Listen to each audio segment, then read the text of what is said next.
Midnight sunshine. Swan seeds of sunshine.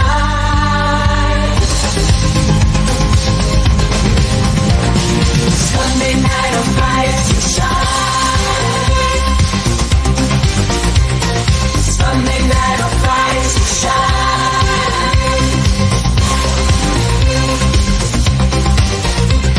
Squatter is always time to shine.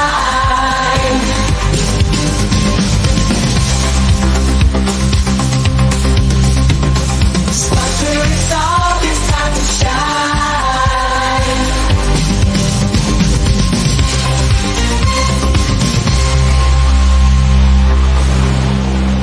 Welcome to Squatch-D TV, where the truth is first before all else.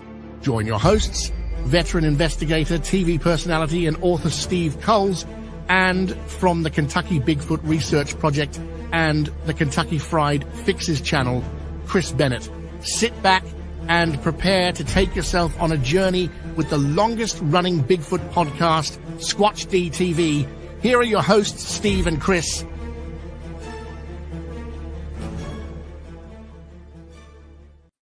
And good evening, cyberspace. Welcome to Squatch-D TV for today's date, September 29th, 2024. I'm your host, your guy, the Squatch Detective, Steve Kulls, along with my co-host, Mr. Chris Bennett. How's it going down there, Chris? Hi, Steve. We're doing good, man. Trying to stay dry here in Kentucky. It's not been easy.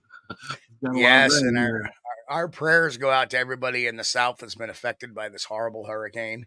Well, that's true. Everybody south and east of us got hit hard. It's really bad in a lot of areas, but you know, we had the low pressure system was kind of like hovering over Kentucky for the worst of it. So yeah, we were kind of like in the eye of the storm. We got a lot of rain and some wind, but not a lot of flooding like a lot of the guys in the South did. And, yeah. I mean, South Carolina, Georgia, Florida getting creamed. Yeah. So well, Tennessee, parts of Tennessee over on the eastern side. I think Interstate 40, where it goes from Tennessee into North Carolina, washed out. So, wow. Yeah, the interstate. Now that's a big deal, and a lot of people, you know, dead and missing. So you know, we keep everybody in our thoughts and prayers. Yeah, absolutely. Well, it's been quite the weekend. Yeah, you had a big weekend over at Whitehall. Yeah, I got a little bit of a cough from last night being out so much. Plus, I had my vaccinations on Friday, so that usually the flu shot usually elicits a cough for a couple of days for me. Rabies shot, stuff like that. Got to get them every year. Distemper. My ringworm shot, my heartworm shot.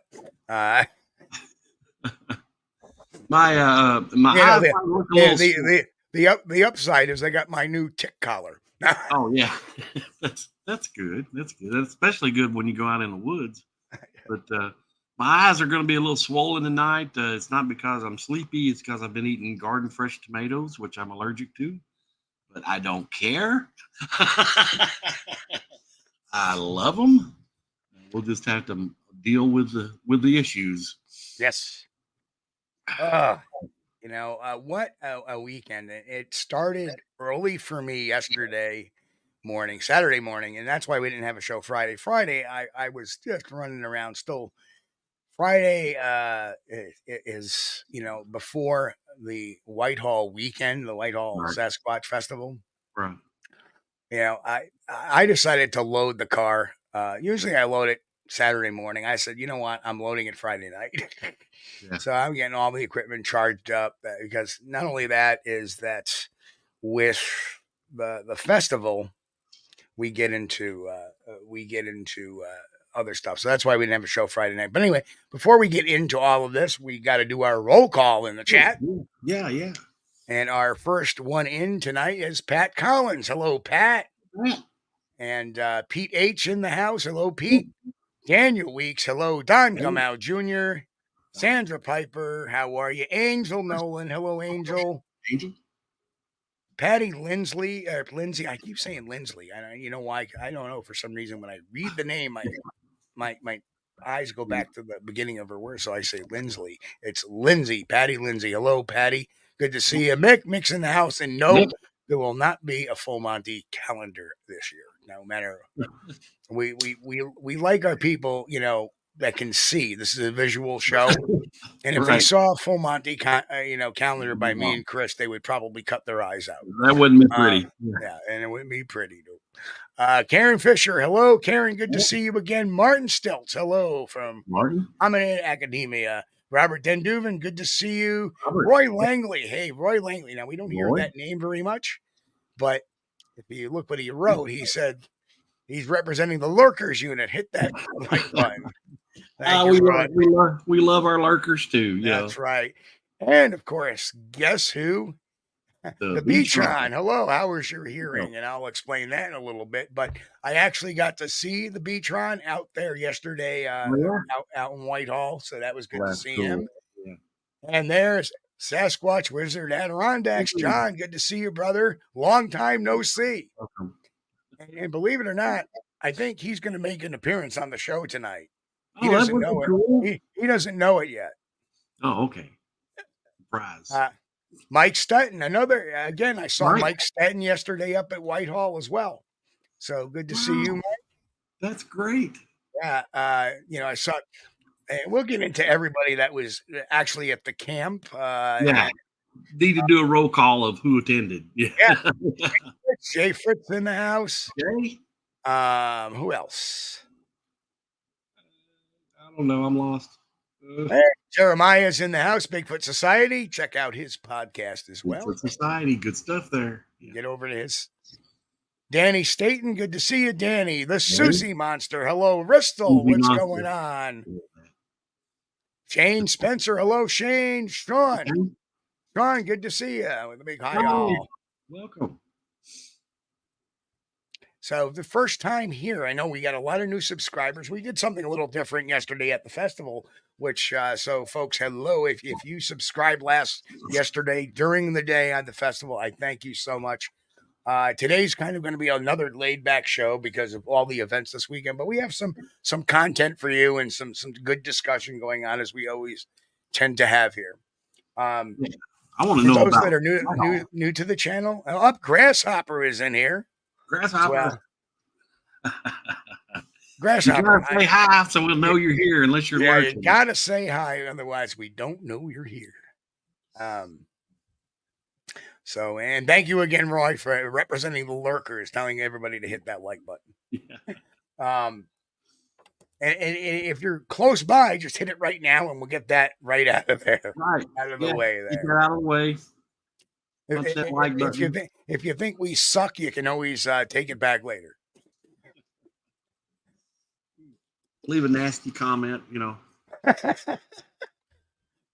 You mean like we usually get? No. So there is a lot to talk about, a little housekeeping stuff to talk about, a little bit of what a weekend. And so that's why we didn't have a show Friday night, because I was charging everything, checking batteries, checking, packing radios, making sure the night vision is good to go, making sure the new thermal is good to go. And the new thermal is going to be the star of the show tonight, I think, because we're going to have a little fun with that. I like the new thermal. Steve sent me an image of it when he was checking it out of a rabbit in his yard. I was like, whoa. It's as bright as the sun out there. Talking about getting the heat signature. It gets them.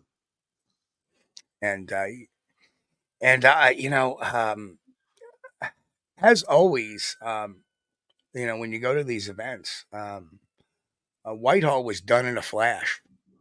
Yeah. I remember there's just so many people. And this year, I'm hearing at least somebody from the Chamber of Commerce said to one person that was using the shuttle, because parking is limited. So what the town does is they set up different lots around the city so people can park there, and a shuttle will come by, pick them up, and shuttle them to the festival. Well, that's nice. Yeah. And they have, security at the parking areas and stuff like that. Right.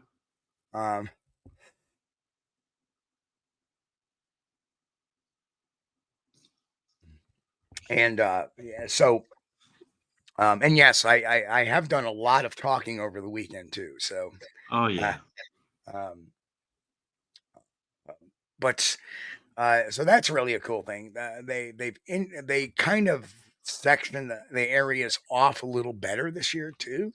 So like there's a whole section that's full of food trucks and all kinds of food. And the Boy Scouts actually had a food tent that was, benefit the Boy Scouts. And there's some fun things to do. They have a bouncy house. They have they have an axe throwing booth where you can, Oh. practice with some throwing axes and stuff like that. Really cool. Um, and I want to throw out a big thank you to David Gray. If you notice, I'm wearing a hat. It's his. He threw me out a hat, a couple of hats, and a mug. But he's from the Adirondack Knife Works. Knife Works. Night Works. Okay. Yep, makes knives. Just like Mike Ann from Tactical Bigfoot Research, he makes knives as well. David does this a lot as a big profession. So so David is actually part of my local team.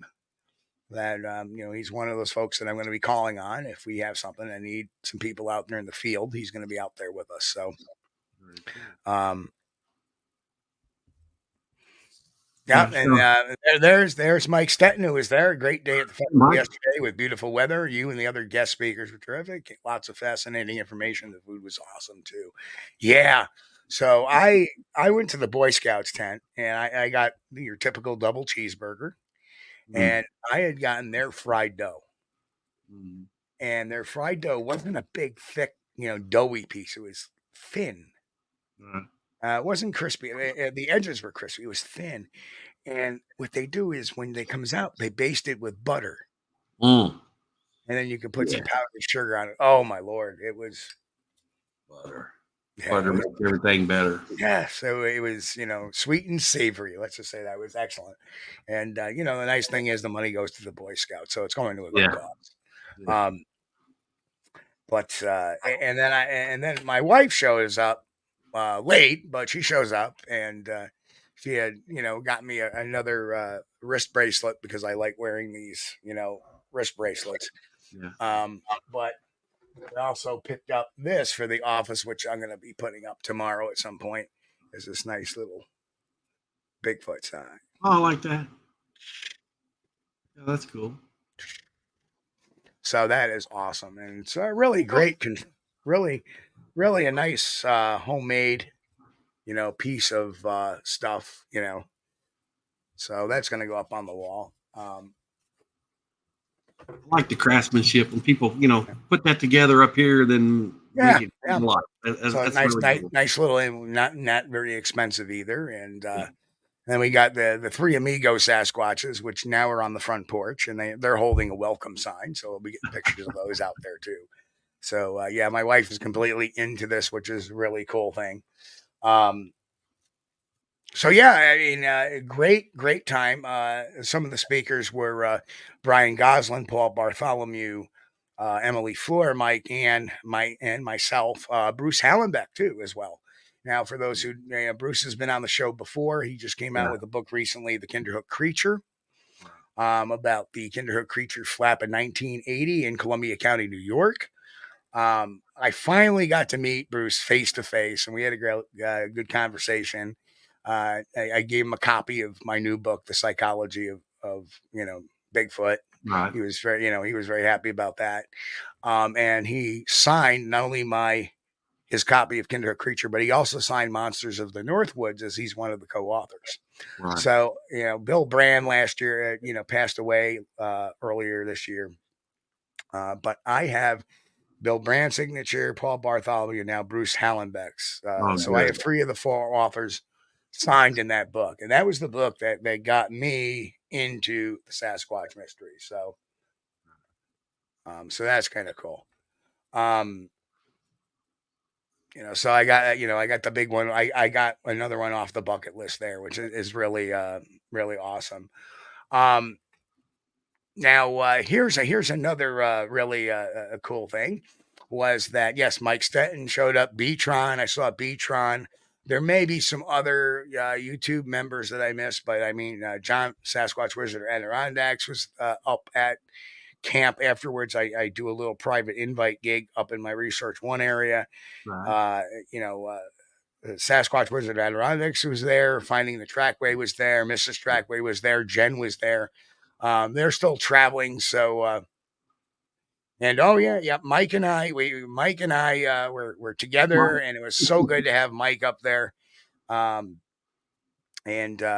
he was like my right hand man for most of the day yesterday. I really appreciated him, and what a great time. And so who else did we have up there? We had Brian and Chewy Go Hiking were there with us too as well. Brian, yeah. And we got to meet Chewy, and that was cool too. I got to meet Brian, of course. He awesome people. I had a few folks traveling with Jim. You see him a lot in the chat. Jim was out there with us last night. He actually secured the site early on Friday to make sure that we had that site. So that was very awesome. Cool. They did that.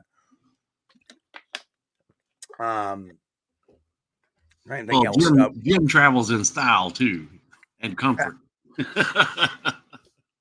We had who else we have out there? We had a couple of folks from paranormal groups that I knew from way back when, and they had always had interest in being out there going on a Sasquatch expedition. So I invited them out. They knew Jim very well, so that was really good. My wife made it up to the site too, so she got to meet everybody as well. Right. Jen had her office assistant there as well. And apparently both Chewy and Jen's pup had tired themselves out earlier in the day with each other, wrestling around and playing. So, really, really great time. We also had Pops, Steve Poppleton, good friend of ours named Pops. He's new to New York, but he's a longtime Georgia researcher, right. Georgia BFRO, and he's just moved up to the western part of the state. So it was nice getting him hooked up with Mike, and because he really wants to, get things done. And we actually met Ben Christian, who is a Pennsylvania BFRO, real good guy. He actually won the calling contest, the adult division of the calling contest, and really solid guy. Former Army, just got out of the Army not too long ago. Yeah, solid guy. Really, really enjoyed his company as well. And I think we had a solid crew. We didn't do anything too structured last night. It was kind of like more of a social event, and at the same time being an area that it was because obviously it wasn't a field team event. I have a field team, and usually when we get the field team together, there's a sit rep of, okay, we're going to do this, and this. And Angel Nolan said, I was there, watched your presentation, but couldn't stay all day for the others, had a prior commitment. Oh, well, thank you, Angel. I wish you had stopped by and said hello. Yeah. You're out at the show. Swing by, say hello. We love you guys. I want to put the names to faces. And the funny thing is, there was a couple of folks that one gentleman had walked up and he had said, yeah, I had a sighting about what did he say, about 14 years ago. And I looked at him. I go, yeah, you were driving from Rutland, Vermont to Ticonderoga, and you had your sighting on Route 4 up by the apple orchard. He's like, yeah, you remembered? Of course I remember. That's what we do.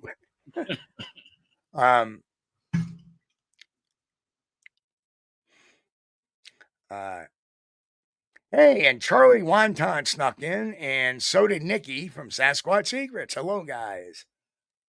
So yeah, it was. So anyway, let's get into a little bit of fun here. First of all, a little bit of news that the Ford Bronco creates the Bronco Sasquatch Searcher. They have a contest going on. Win a Ford Bronco Sasquatch Edition. The Badlands Sasquatch Edition. They actually have one of those now. Believe it or not, I had a recall notice on my Bronco Sport. So when I had that in, they actually had a Bronco Badlands Sasquatch Edition there. Oh, really? And boy, was I jealous. Oh, that's cool and everything, but I But love now it. they are definitely in with the Sasquatch lore and stuff like that too. Yeah. If you look up the Broncos Sasquatch edition, you'll go to the Ford website and they got all kinds of commercials and stuff about the contest. So Well, I'm gonna have to enter that. not quite sure what the contest is exactly. But I guess they're leaving online clues, and again, I don't know. So I just really got that information before the showtime, so I'll be checking that out at some point with the 10 gazillion things I have to do tomorrow. With the prices of everything, I have not purchased a brand new vehicle. Now I bought used ones, but not a brand new one since 1994. That's a long time to go without a Yeah. new vehicle. Well, maybe you can win one. Yeah. And you know the neat thing, like on the full size Broncos, you see those little arms on the front of the vehicle. You know, Yeah. right on the front of the hood there above the head. I You know, see kind that. of right. Well, Like hand those, grips or something. yeah, What is it? those can be used as number one. You can use them as tie downs, but you can Yeah. also use them for clamps for something like a GoPro or a camera. Oh, And wow, that's that's why they cool. put them there. Yeah. So it's like really a cool neat thing. Did you know the Broncos have a bottle opener feature inside? Yes, I do. And I know what you're talking about. Poor Suzanne. Poor Suzanne. Suzanne here tonight. I don't know if she's here or not. Yes. Hello, Diane. Good to see you as well, Diane. Diane? Patrick Barron in the house as well. I see everybody's kind of sneaking in tonight. Yeah. I said hello to Charlie and Nikki a while ago, but I think I was muted. Yeah, because I was pouring my ski.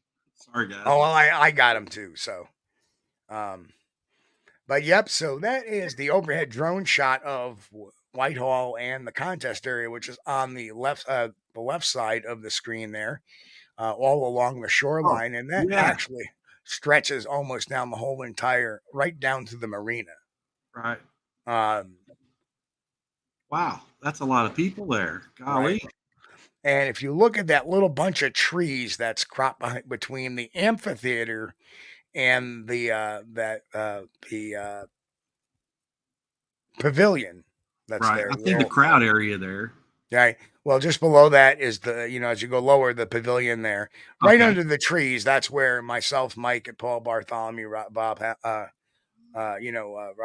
Bruce Hallenbach, and Brian Goslin was a little bit down the road a bit there from us. But that's where me, Mike, or rather myself, Mike, Paul, and Bruce were down in that area.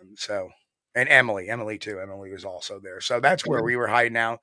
We kind of get the nice shady area. So it's like we're not beating in the sun all day long. Got to have the shade. That's right. Even though we have even though I have a easy up, so I'm under a tent. Yeah.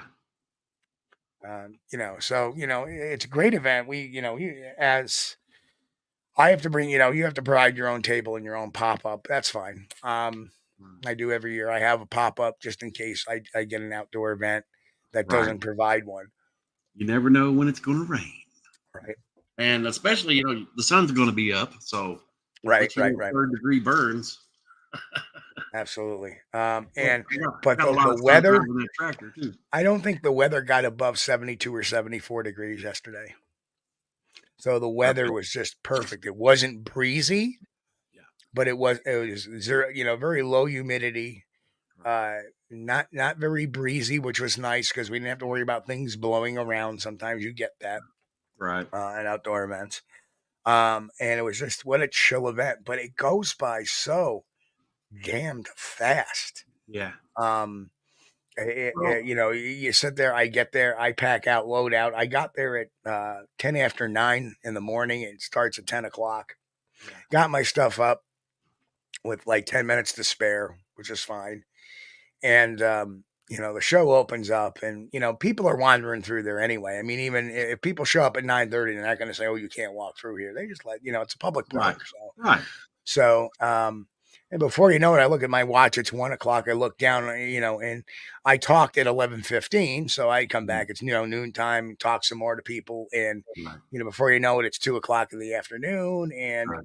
then at 4 o'clock, 2 hours later, I go on at 4:15 with the round table at 4:15, and that's the crowd for the round table and the calling Wow. contest. Yeah. And it's just wall to wall people, and a very great responsive crowd, happy crowd. Yeah. And Well, everybody's out there to have a good time, and that means a lot. You're out there and getting some nice. That's enjoying right. Some nice weather. That's right. There is a soda company out there that has Bigfoot Whiz. I wish Mike, are you kidding? Really? I wish I had got some, because it has a really cool bottle that I could have capped and put on my shelf behind me. Bigfoot Whiz. That's Bigfoot that's a Whiz. thing, really. Well, it's their brand of soda. Bigfoot Whiz. So yeah, really, really, really cool. So that was the Mike, was it any good? He said, I have to admit, I would try it. Yeah, sure. It's a locally crafted soda. What's there not to like about it? Right. There was a lot. They actually had a place there serving Bigfoot pizza, which was a pizza shaped like a Bigfoot, like a foot of a big of a. So there was a lot of. It's by Bigfoot Beans. But so it's really, really a cool time there. The calling contest, that was a lot of fun too. As you can see, my infamous one. I keep the crowd laughing and keep them engaged. And Mick's got a great question. We'll get to that in 1 second. But as you can see, now this gentleman, very, very curiously, him and his girlfriend or one of his friends came up, and the female went first, but they wanted to let me know before they came up there that they were both from Melbourne, Australia. Oh, how cool is that?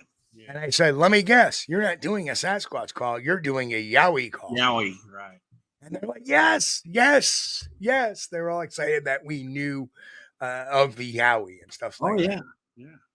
So that was really cool. And the gentleman doing this, his name is Cody Green, and he's actually a lecturer and a piano teacher at the University of Melbourne, Australia.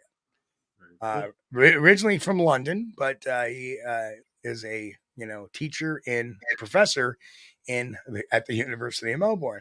And he got up there and he belted quite a very authentic, crisp call. And Mike, actually, Tactical Bigfoot Research, was one of the judges. And what happens is, if you look to the right of the screen, all the judges have their backs turned, so they can never see. Right. This is not the front of the stage. This is actually a picture of the stage from the side.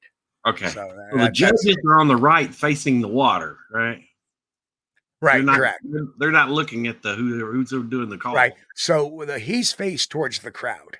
Okay. Well, the people you see there. The heads of the people, those are the contestants. So they're shooting the side. So what happens is the contestants come up. I get the mic. If they want to hold the mic, they can hold the mic. Some like to, do that type of thing to make their voice a little more.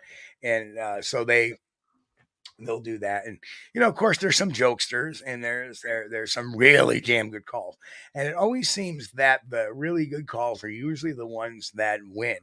And how did Mr. Green do? Well, Mr. Green did get third place.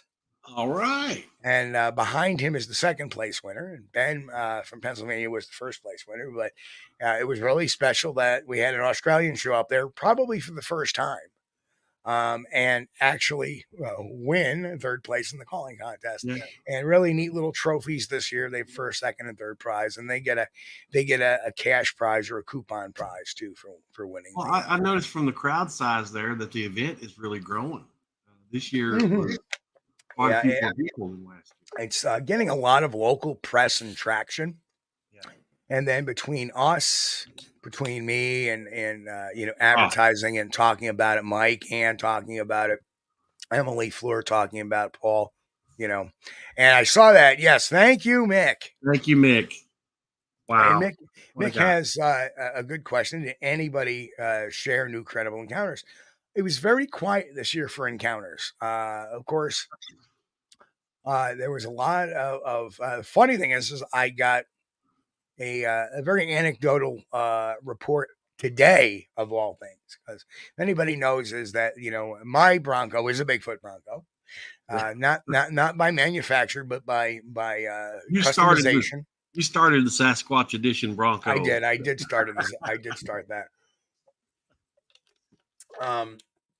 And of course, I got my at Squatch-D TV rockers on 3 sides of my vehicle. And I have my back window is covered in different organizational stickers and some decals and some cutouts.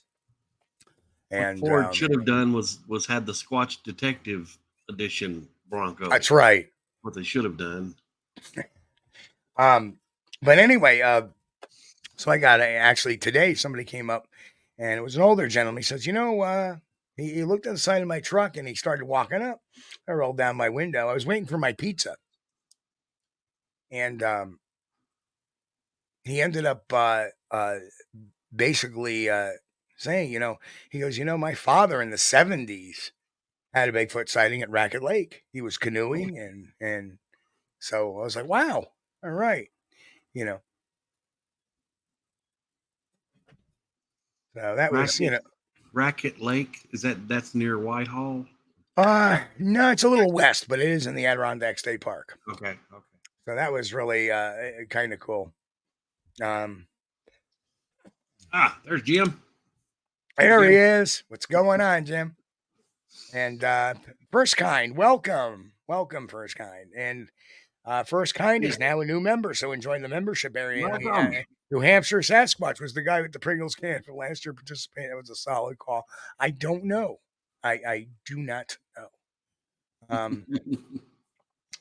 And New Hampshire Sasquatch, I believe that's going to be, is that Matt, if I recall? He was up there as well, and at our research sighting, and I'm looking forward to Matt got a very interesting video, not necessarily of our hairy cryptid the night before, so I'm looking forward to getting that and sending it off to my UAP folks. Not very uncommon there, truthfully. Henry, what's going on? Okay, that's Evan. Good to see you, Evan. Yeah, more people will be getting home. We're getting more people rolling in. Yeah. All welcome, yes. Children, all welcome. Yeah, and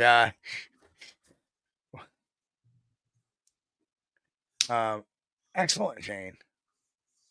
Oh my God. Eyes in the Woods. Thank you so much. Eyes in the Woods. I cannot believe you. Thank you so much. Thank you. That is so awesome. We try. We and you know what? And let me do a little house cleaning first. We are kind of changing this show a little bit because as the times go by, times change.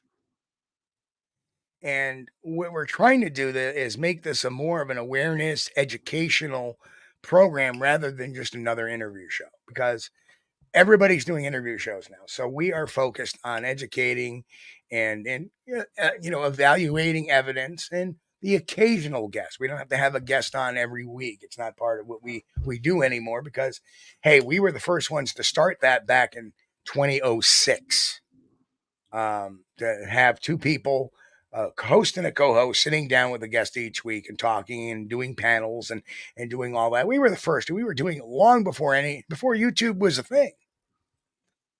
And, we moved late to YouTube in 2019 because we were loyal for many years to Blog Talk Radio. Right.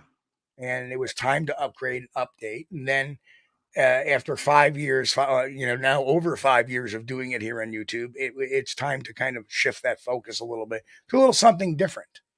So we're going to try to educate and have some fun with things. And at the same time, evaluate evidence, show our expedition findings, and at the same time, have the occasional witness. Like the last one we had was Dr. John Baranchak, so, clinical psychologist, excellent guy. And that's what we love. I mean, you think about this year, we've had Dr. Baranchak on, Professor Harder, Dr. Hart, Dr. Meldrum. We've had a lot, and that was something I want to do: get more of the academics on here, Right. and there's going to be more to come. And so, stay tuned. Those were the ones with Dr. Meldrum and Dr. Hart. They were great. Good shows. If you haven't caught those yet, check them out. Check them out. They're good. And we will also dig into our archives and talk about other sightings that we've investigated, and we will rehash them because it's important to rehash legitimate sightings, not the recycled garbage we see every few years that people put out there so they can get clicks on their Facebook page, Instagram page, TikTok, Twitter, all that fun stuff. So, well, I like the interactions with our audience because we've got the sharpest people that anybody could ever hope for, and they bring us some of the greatest questions and talking points that we ever hope to talk about. These guys are great. Yep. And Heisenberg says she really appreciates how respectful you are of people's experience, and truthfully, that's true. And I talked about that yesterday a little bit. Is that, just because somebody has a woo experience, that doesn't mean I'm going to sit there and start arguing with them. That's their experience. Who am I to say they didn't experience it? But, we have to look at it from a context and maybe try to hash it out in our minds. But everybody, like I said, everybody's entitled to their opinions. They're just not entitled to their own facts. And that's the way I feel. So, yes, we'd also like to thank Guy at Peach Snapple. No. And you're right. I try to be really respectful. And, I've listened to people who believe that there's a UFO Bigfoot connection. I listen to these folks. There's no sense not to, because like I say, we look at the discourse in the country, one shutting off the other one, shutting down people with opposing views to you. I find that reprehensible. Yeah. You need to listen to one another, Gotta be on opposing sides of the argument.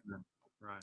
That's why in the past we've had Ben Redford and Kenny Biddle on. If I had Joe Nichols information, I'd have Joe Nichol on. It's good to hear that other side. If we hear the other side, it strengthens our arguments, in a good sense, right? It's good to have an open mind, but yet not be gullible. But when you listen to somebody's experience, you're just hearing them out. So Right. That's not an investigation. Right. So yeah, I try to be respectful of everybody's encounter and experience. Elton. Yes. And by the way, I'm sorry I missed your call last week. Chris can tell you last week for me was like, yeah, I was busy. It was a busy time. Steve's worn out. I can tell he's worn out. Yeah, I'm a little beat this week, but having fun. Right, exactly. And Jim makes the great point. Have an open mind, but not so open that your brains fall out. Very true. Perfect. Right.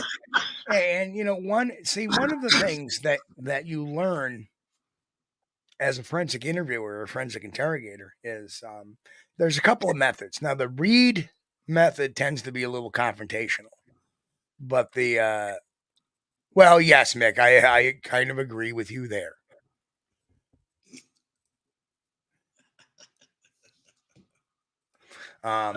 But anyway, one thing you do as an interviewer is you let people talk, and I don't have to disagree with them to their face, and if they ask me, well, this is where I stand, this is the reason why I believe it, but I don't make it about them or their encounter or their experience, and that's the key to it.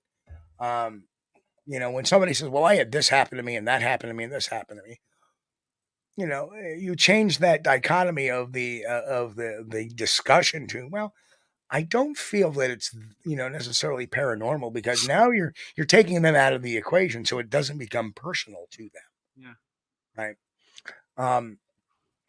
I've always lived by the saying, tact is the art of getting your point across without making an enemy. Yeah. I've always lived by that mantra. It's why I can walk in many different circles in this field. It's why I can have discussions with people on the woo side, people who hate one another, and be friendly to both of them, because I don't get involved in people's personal, dichotomies. I stay in my lane, or I try to stay in my lane. The time when I come out of my lane is obviously when somebody is trying to hoax to put one over on the community. That's where I step out of my lane. So yeah, definitely one of the sorry, I'm hydrating quite a bit today. Well, I'm on my second ski already, so.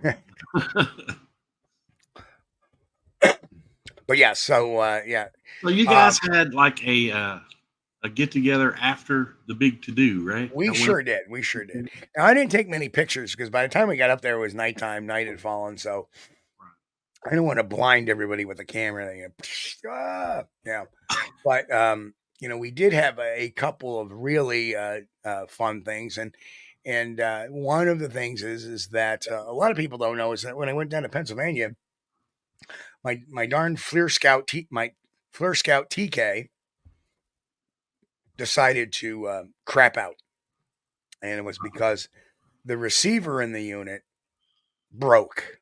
So where the charging port broke, I plug it in, it wasn't charging. I pulled the plug out, and the receiver that's in the unit came out with it.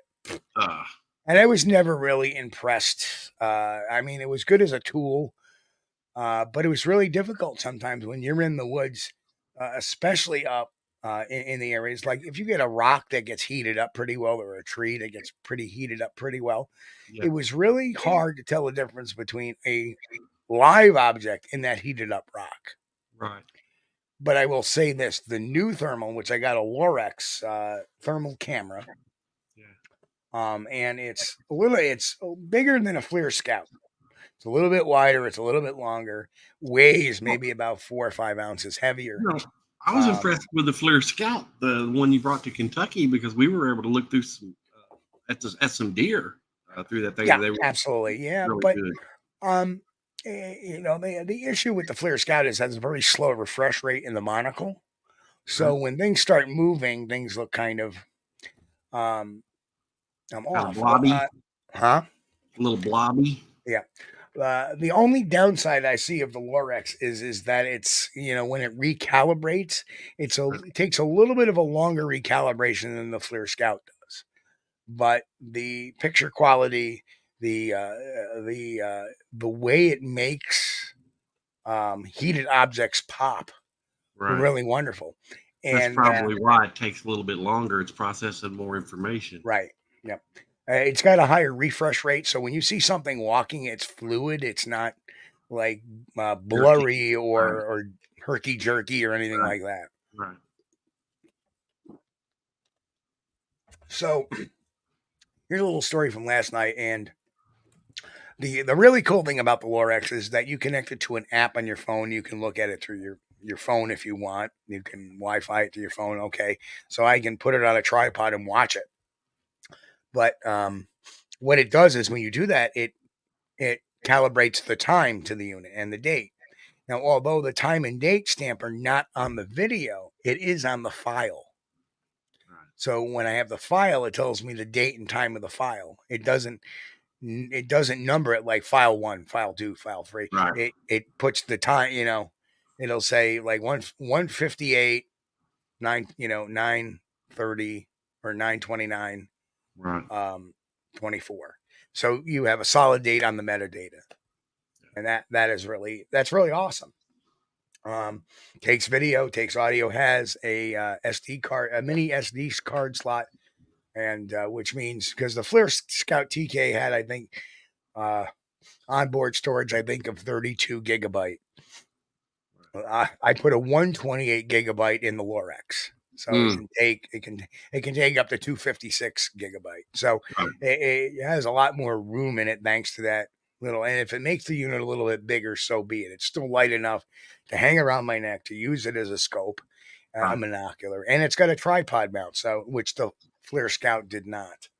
So if I wanted to put it on a tripod, set it over there on a wide shot, I can sit there on my phone and put the phone down, or a tablet, and sit there and watch the unit from afar instead of Right. being at it or having to handle it. Well, that's a cool feature.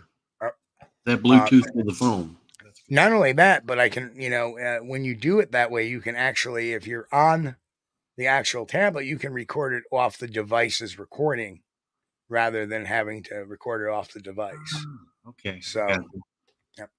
yeah. So that's really a really cool feature of that. But let me lead up to this story. So here, Brian from, well, first of all, let's take a look at a little bit of a video that this was actually the base camp here. And there is everybody. You can see it takes a few seconds for it to recalibrate because of the fire nearby. But there is everybody. There is Sasquatch Wizard Adirondacks over there.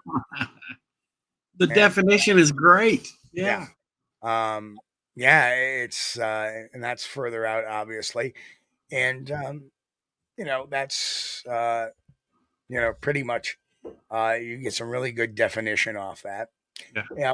Let me lead up to this, and this is why those tools are important. Now, the FLIR Scout wasn't bad as a tool, but the other cool thing about the Lorax that the FLIR Scout doesn't do is you can zoom with the FLIR Lorax. You can zoom with the Lorax. So it has up to 8 times magnification on that.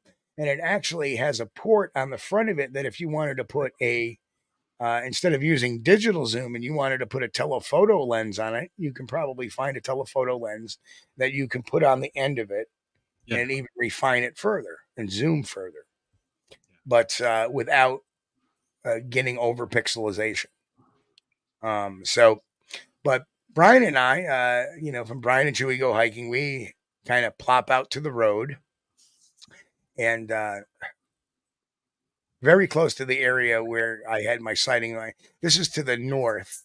My sighting was actually to the south, which is the opposite direction the video starts. I do actually put the camera up in that direction for a quick second. So that's where I had my sighting. You'll see that very briefly, where my Bigfoot in 2011 was standing.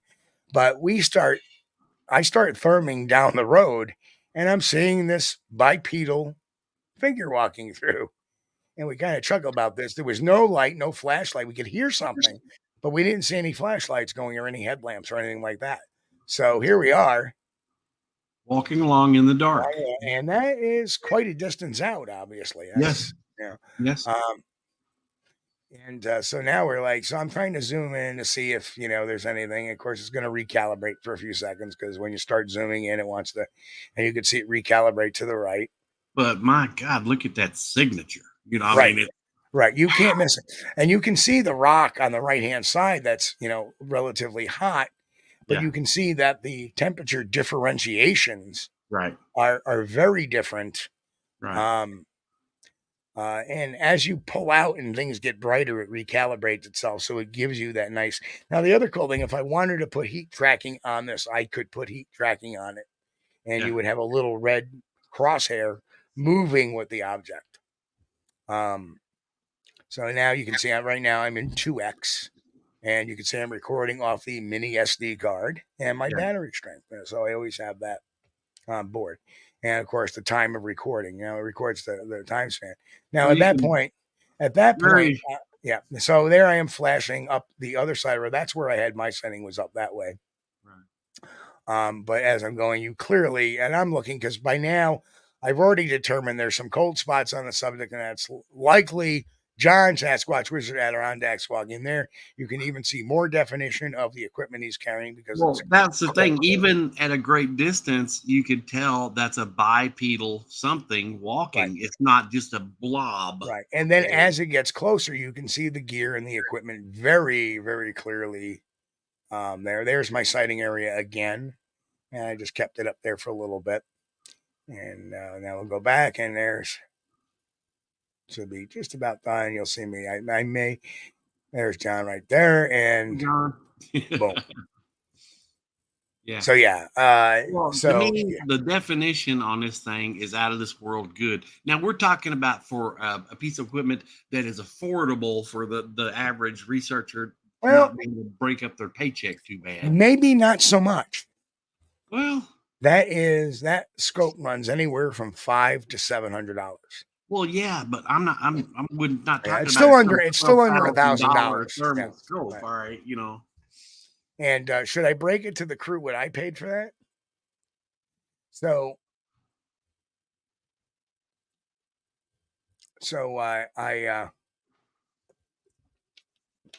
Yes, Grasshopper makes a great point too about the flare. Flares are rechargeable or pain in the butt to keep charged. Yeah, the FLIR Scout, I would charge it fully, stash it, and within 3-4 days, the battery was dead. Yeah. The battery just discharged. Something completely different I'm noticing with the Lorex. The Lorex I charge, it keeps its charge. In fact, I didn't move. It took me all of 15 minutes, and I was using it quite a bit yesterday. I just recorded a little bit here and there, but I probably used it for a couple hours last night, and it didn't even take it down to bar. They should make those things to use like 4 lithium-ion 18650 cells. You know, those things are last forever. Right, so what happened was I came back and I was going to order another type of thermal unit. And for whatever reason, the shipper of that was jerking me around a bit. They hadn't shipped it after 8 days. And when I asked about getting a shipping number and everything like that, they told me to be patient. Now I said, well, I'll tell you to be patient, cancel. And I canceled the order. It's been 8 days. I paid for it 8 days ago and you haven't shipped it yet. And now you're telling me to be patient. No, sorry. You told me it shipped from the US. I knew what's going on there. They didn't have it in stock, so they ordered it from China, and it was going to come from China to them and then them to me. Sorry, that doesn't work out for me. You said it was coming from the US. That's why I ordered it for you folks. Right. So I cancel. I ran into that with some engine parts. 8 to 12 weeks if they come from China. 8 to 12 weeks. That's a long time. Henry, yes, the AGM Taipan 280. That is the same sensor I'm using in the Lorex. The sensor in the FLIR Scout is a 160, so it is a lesser thermal sensor. That's why it's so much clearer, because it's actually a step up in the sensor size within the unit. So here is the sad, well, not a sad thing. It was great for me. But I wanted to get one with a sensor. I wanted to see if I could get a step up from the FLIR Scout. And I knew they were going to run about $500 to $700. So I just typed in the sensor number and boom, this ad popped up on Google from Crutchfield, which is a very reputable company. Yeah. And I was like, what? $269? And I go to the site and it was a scratch and dent sale. And they had one for this $500 to $700 scope, depending on where you can get it sourced from. Right. For $269. So I get the package and 2-day free shipping. Ordered it on a Sunday night, had it on a Wednesday because they ship it out Monday. Had it on a Wednesday.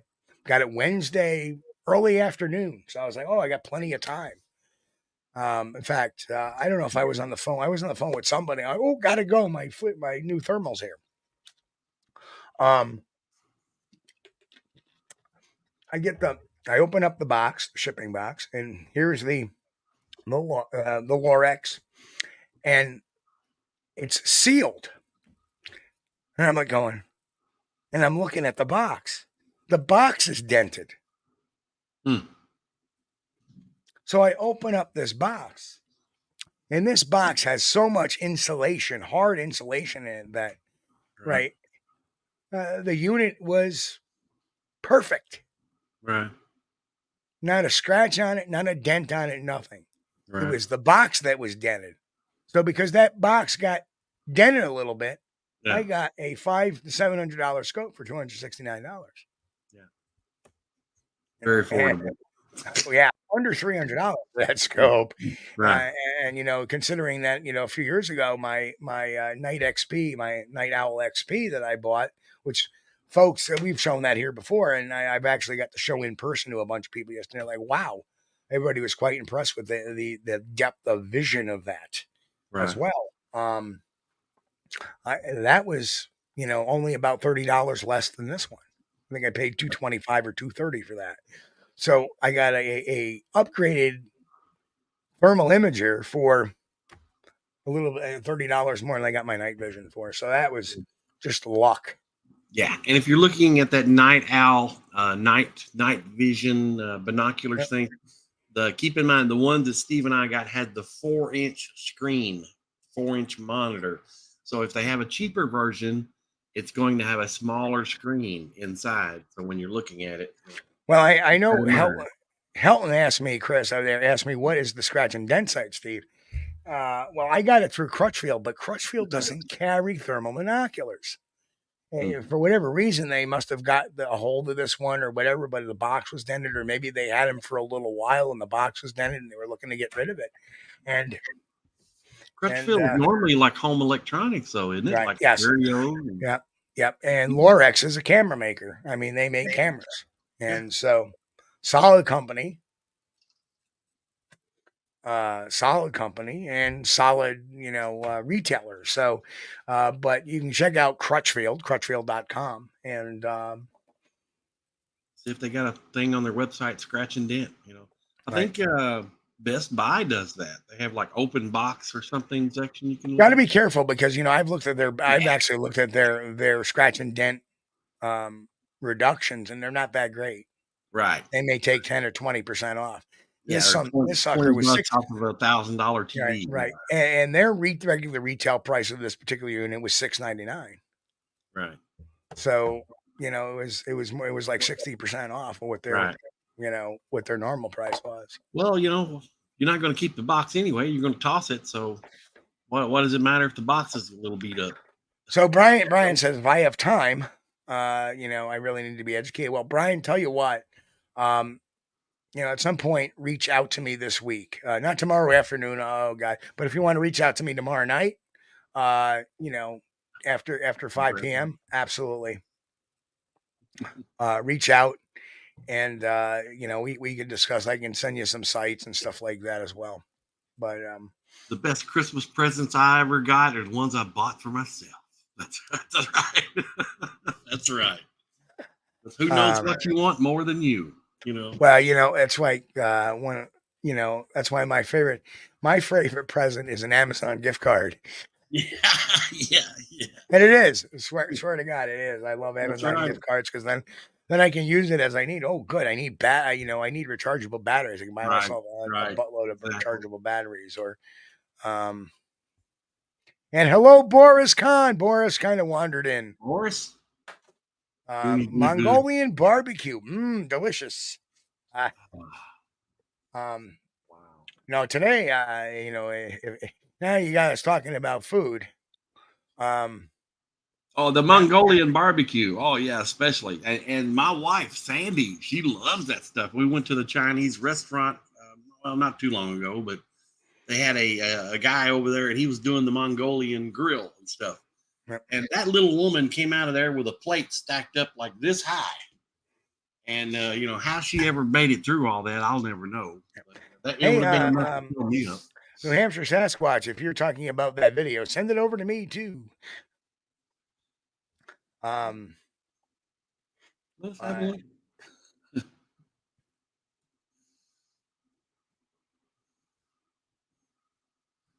Oh, Brian. Yeah.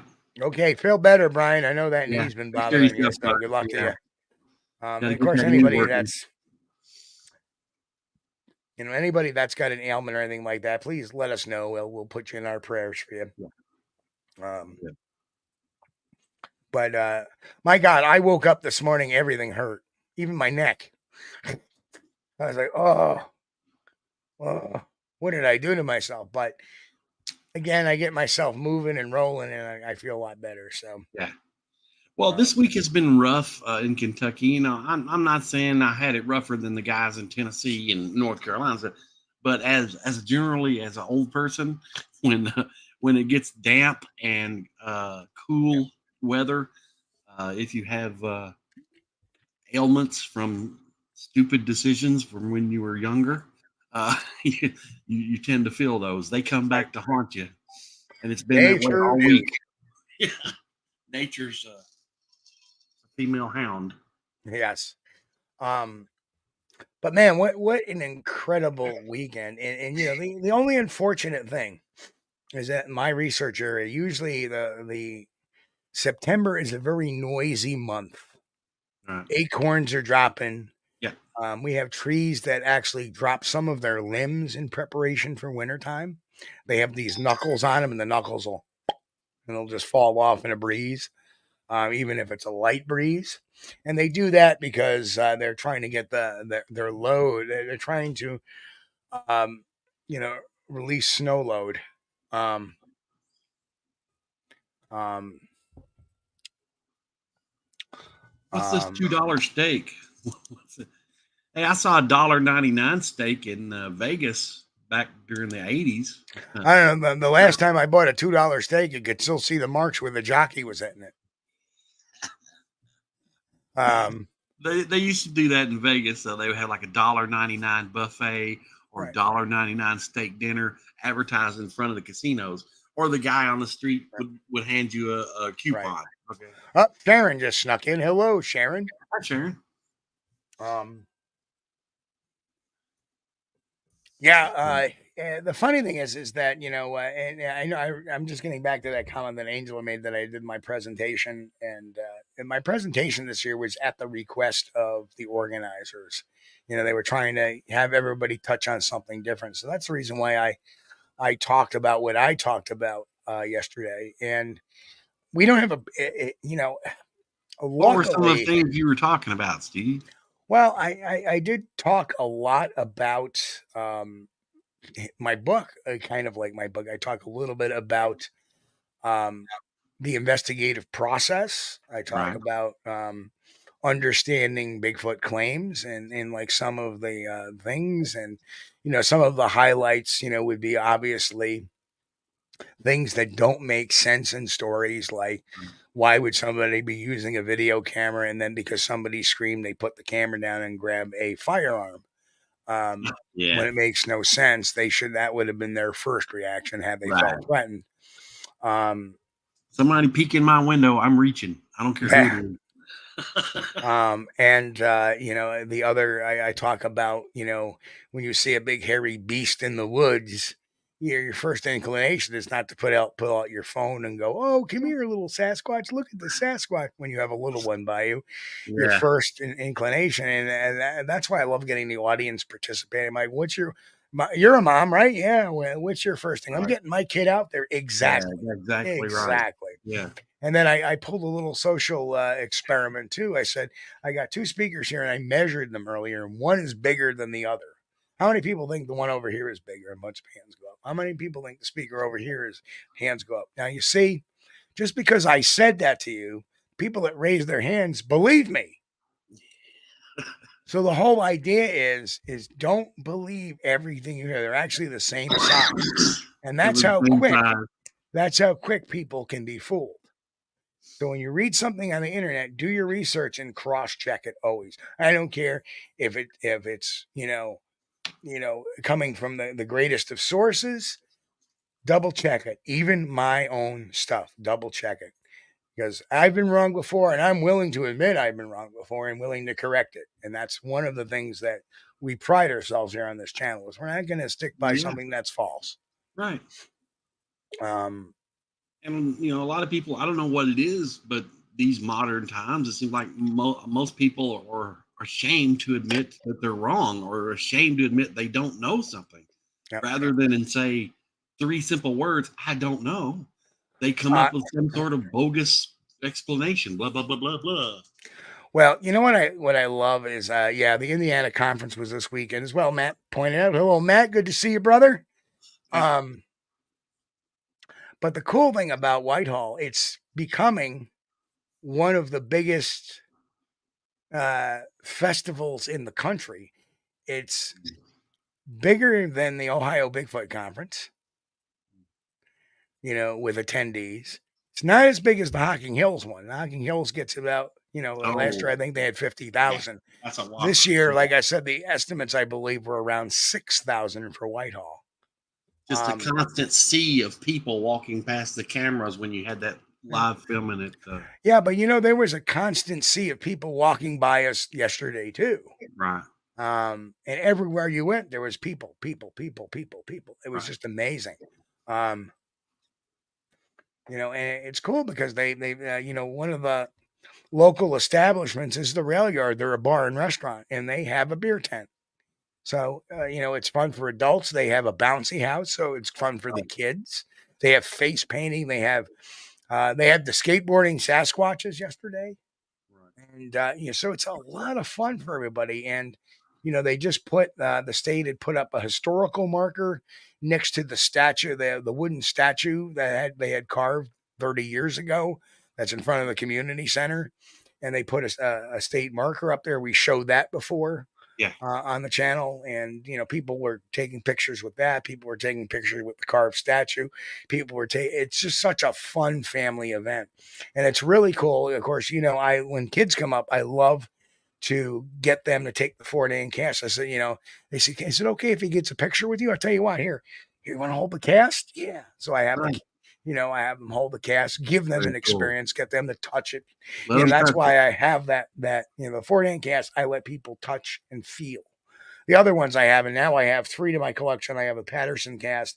I have the Al Hodgson 1963 Willow Creek cast, and I have the 1990s Forest Ranger cast in Washington and the Olympic Peninsula that they had lifted the dermal ridges off. I have a copy of that one as well. Well, I think it's important that you let the kids pick it up because they can make a connection with it, yes. rather than just seeing something in a display case. Right. That's great. And that's the fun thing is that, we're switching more to education, and that's what I love about these things. It's about education. And because I'm an author, it makes it a little profitable, and that's good because it helps, it's another way of helping support operations and stuff like, my book sales got my thermal, it paid for my thermal, and that's, that's good. That's a good thing. That's the reason why I do a lot of this stuff is because it just betters the research, betters the information. And, if it puts gas in my tank to get somewhere to investigate, even better. So that's the reason why. And that's why we appreciate the viewers here. And that's why I appreciate the members here. And that's why I appreciate, people like, Eyes in the Woods throwing, doing a nice little donation like that. Right. It's very much appreciated. You help make this channel what it is. I talked about in the member section that I don't think Eyes in the Woods knew is that beginning next month, StreamYard decided to raise their prices by 80%. 80%, almost doubled it. Because they got sold out in April or May of this year. And the new company loves raising prices. And they've shown that with other ventures they've bought or purchased. So how long will StreamYard be here? I don't know, because usually when you have something like that, you have a mass exodus of people. And there are a lot of people, including in our own niche here, the Bigfoot community, there's a lot of people saying, well, I'm done with StreamYard. I'm going to go to Restream, or I'm going to go to, OSB, or I'm going to, we're experimenting right now. We're experimenting right now with a, hang on. Let's check this out here real quick. Hang on. I gotta, maybe I can get this picture up here. This is a pretty cool one coming up because Traveling with Jim just sent me a picture, and that's kind of cool. We'll put this one up here. But it's now, why is that? Oh, I know why. It's not it's a text message, not a Facebook message. Okay. I can't show it right now. But usually what happens is that when you get a mass exodus of people, what happens with that? What happens with hey, there's Mrs. Trackway. Excellent, excellent. Well, we're so glad. Be safe out there, Mrs. Trackway. And again, thanks to Deb, Mrs. Trackway, Bill, and Jen. Thanks for coming out last night. It was a pleasure seeing you guys again. As always, had a lot of fun with you. And we had a question from Mick earlier, but before we get to Mick's question, Sasquatch Wizard Adirondack said, Steve, we all could have had a good laugh if everyone had seen me wipe out on the edge of that road just down over the hill. Nearly fell a long ways if it weren't for landing on my knee and thermal. And thankfully his thermal still worked. That was the story. Actually, the video I showed, the thermal video I showed you, that was the story he told us when he came back up. I nearly wiped out. Far be it from me, but if you used a flashlight, maybe you wouldn't have fallen off. Or, well, we've all been there. John, that's the way it works out, man. When you do something really great, 99% of the time, nobody's there to see it. And if you do something really silly or really dumb, the world is watching. And that's always the thing. Now, Henry says, been noticing that StreamYard has been pretty poor quality. Yeah, their quality has gone down. I don't know if it's affected this podcast too much.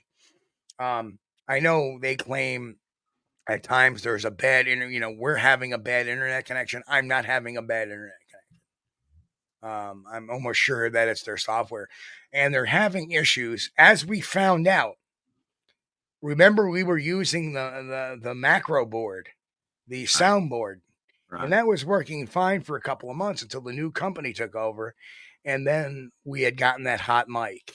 So the audio issues that are going on with StreamYard is they changed their software that if you're using a Rodecaster or a soundboard as a go-between between your microphone and the computer, StreamYard is having a real hard time working with that. And that's what's causing the audio issues. Doesn't have anything to do with StreamYard maybe itself, but it's just the integration between those platforms. So if you want to continue using your soundboards, you may have to go someplace else. If you want to cut out the soundboard, and that's what we did. We were trying everything to fix that hot mic issue. And finally, let me take the soundboard out, and then it was fixed. Well, we haven't had an issue since with that. But every once in a while, StreamYard will tell me my internet signal is low and try to give me like a Wi-Fi signal, and that's bullshine, because I have 300. I have the ultimate internet package from Spectrum, and it's always been a great signal. Never have had any issues with it since I've upgraded and since I moved here, because all our lines are underground. So we don't have any issues with any of that. And not to mention, I am not on Wi-Fi. I'm actually directly plugged in via Ethernet. So there's no reason why I should be having any weak signal all of a sudden. So, but every once in a while, StreamYard will say, oh, I have a weak signal. So I do think they are having some problems with platforms. And that goes to my, absolutely. Sleep with one eye open. Yeah, your internet service provider is constantly working to provide better service, not worse. So, right.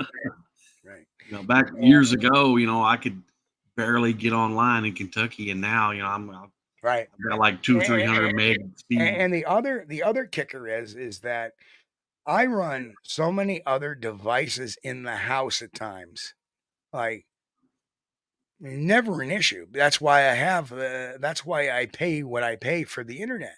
Right. I have a 2 gigabyte upload internet service. So I don't have any issues. And for whatever reason, every once in a while I see Mike saying, oh, you have an internet issue. No, I don't. I do not. That's your own issue that's going on. So that's why I don't have, since we took the soundboard off, that's why we traditionally don't have any issues here. But my fear is this, is when you have a mass exit of people off a platform for a stupid decision, like almost doubling your price. Right. And for some people, they were on a permanent special price of $10 a month. So imagine going from $10 a month to almost $45 a month. For what? Some people produce 4 shows a month. Some people do 2 shows a month. You know, at $45 a month, doing 2 shows a month, you know, to become profitable, you would have to make, you know, over $22 a show, $22.50 a show. You know, and the ad revenue, if you don't have the subscriber counter, you don't have a membership or anything like that, you have no way of recompensing for that. We do a lot more than 2 shows a month. We do a lot more. We do more shows than 4 shows a month, which was our standard. We used to do 4 live shows and cut a bunch of long form videos and occasional shorts. Shorts was a total waste of time. We've experimented it, we've tried it, and it just doesn't work for us very well. We get buried in whatever crazy algorithm they have. And the funny thing is, beginning of the year, we weren't. Our videos were getting 7,000, 8,000 views, not megastar numbers, but for us, that was pretty damn good. And then all of a sudden, they dropped to a couple hundred views. It's the same type of video. Why is it doing that? You know, so I have yet to figure out the shorts, the shorts video algorithm. But yeah, the long forms, they seem to work well when you're talking about drama. Yeah, you know, you put out a story video, it's hit or miss.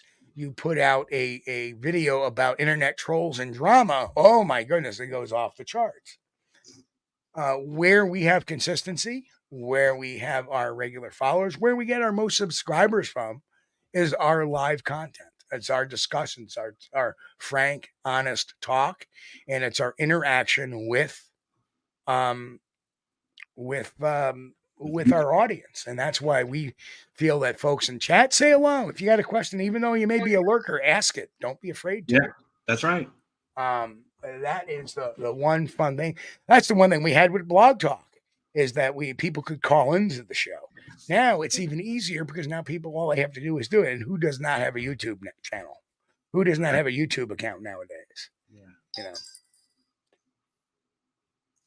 Well, Steve, earlier, Mick said, do you consider Sasquatch paranormal or normal? I'm in the latter thought, along with many of the First Nations people. Well,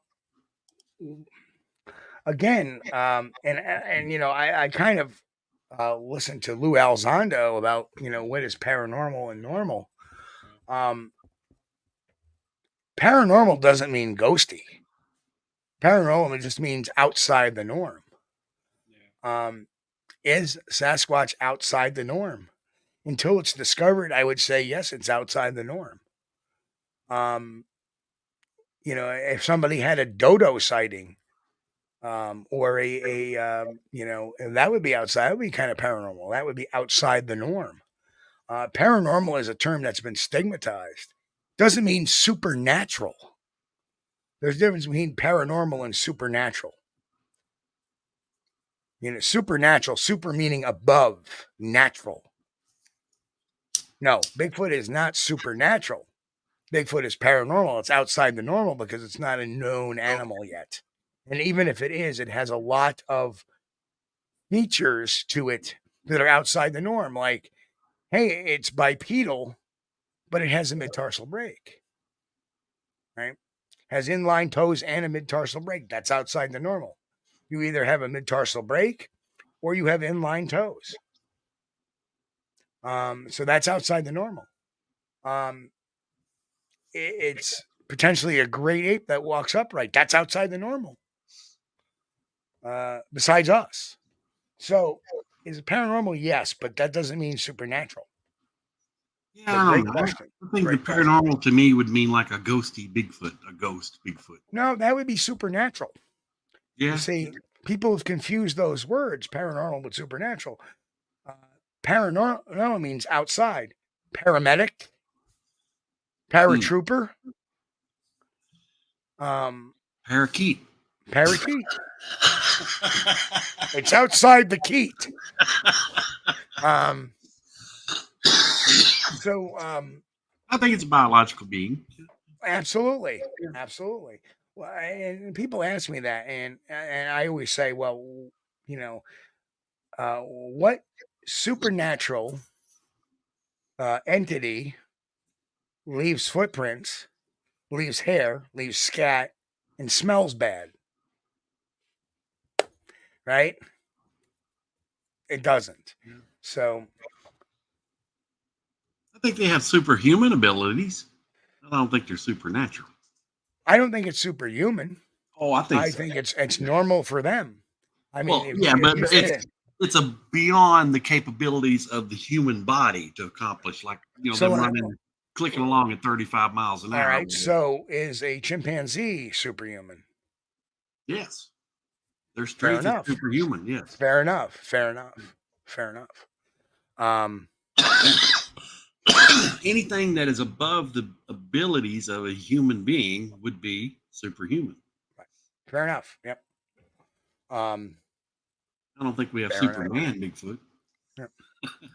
So yeah, man, it would be very fair to say that a chimpanzee has superhuman strength.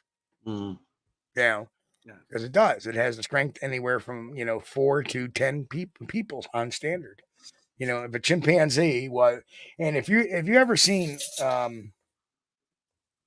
the picture of the chimpanzee that lost its hair, the muscularity and the muscle density in chimpanzees is amazing. Yeah. Somebody asked me, and you know what? Mouth of Babes. We do this. We do this. I did a Q&A after my discussion, and there was a little girl. I think it was a little girl, maybe 5 years old, in the group with their parents. And when I answer questions, kids love to raise their hand and ask the questions because that's ingrained into them in school. Right. Right. Also, I see this little hand come up, right? Yeah. I'm like, yes.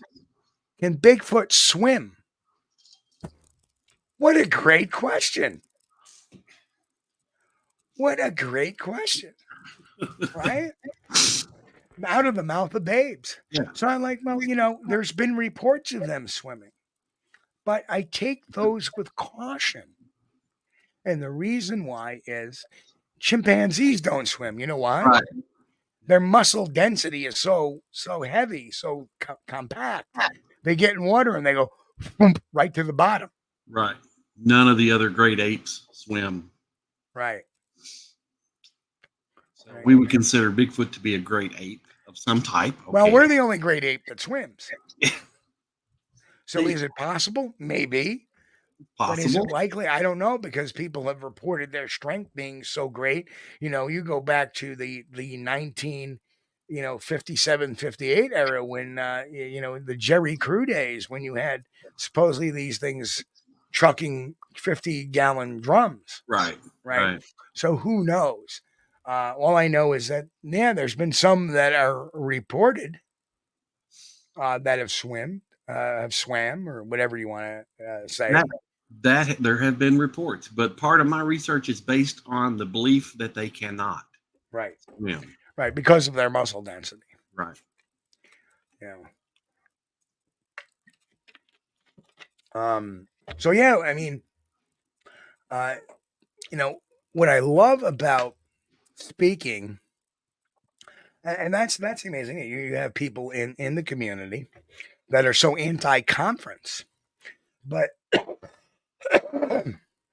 there is what's tenet number 4? Responsibility to educate. Yeah. We have a responsibility to share what we've learned. And by doing that, we need to share good stuff, not crazy stuff or crappy stuff or pseudoscience. And that's why, there's been reports of them swimming, which seems to me unlikely in a lot of cases because of the science. So I present both sides of that, not being sure. The Grasshopper says they have to swim to get to the BC Islands. Do they? Very true. But do they? Could they have not migrated to those islands at a time? Well, when there is a lot, granted that there is areas of the Pulteney River that you can wade across between Vermont and New York. Vermont and New York up by Whitehall is separated in parts by the Pulteney River. Right. And at parts, you can wade right across it. So who knows? I just, You know, Right. Yeah. It's my we belief that they can't swim, but I don't know that. I don't know that to be, the case. now I do not believe there is a legitimate sighting in Hawaii. If people say they see Bigfoot in Hawaii, it may be they have some special kind of green stuff they're growing out there. They roll up into rolling papers.